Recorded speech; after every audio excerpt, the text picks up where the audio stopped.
আপনি যে এত বড় বড় কথাগুলো বলেন, এত বড় বড় ডায়লগগুলো দেন, সেটা কিসের বেসিসে? আমি জানি আজকের পরে হয়তো অনেকে বলবে আমি বিজেপি পন্থী, এই পন্থী, সেই পন্থী, তাতে আমার কিছু যায় আসে না। কারণ হচ্ছে আমি ন্যায্য কথা বলছি, আজকে মানুষের পক্ষে হয়ে কথা বলছি। আজকে আমি একটা যুবক হয়ে আমার ১,৫০০ টাকা দিয়ে কী হবে? না আমি একটা বাইক কিনে আমি ইএমআই দিতে পারবো, না বাইক কিনে আমি একটা কোথাও গিয়ে জোম্যাটো বা উবেরে চাকরি করতে পারবো, কিচ্ছু করতে পারবো না। কী পাবো আমি?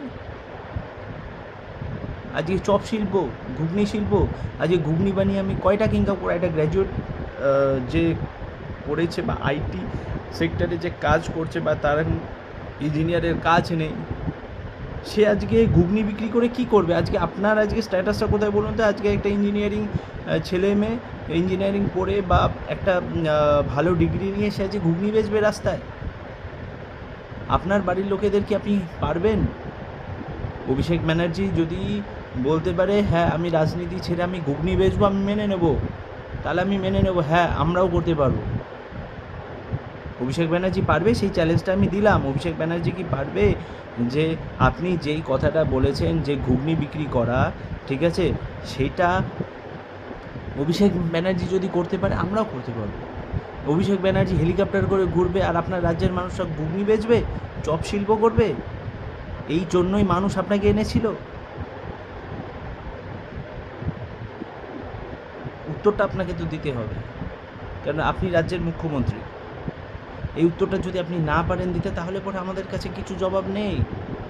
একটা যুবক হয়ে আমরা, একটা ইয়ং জেনারেশন হয়ে আমরা কী শিখবো? যে আমাদের মুখ্যমন্ত্রী শেখাচ্ছে তার যে ভাইপো আছে সে এসি হেলিকপ্টারে করে ঘুরবে, আর রাজ্যের যে ছেলেরা আছে তারা ঘুগনি বেচবে, চপ বেচবে, এই করবে সেই করবে।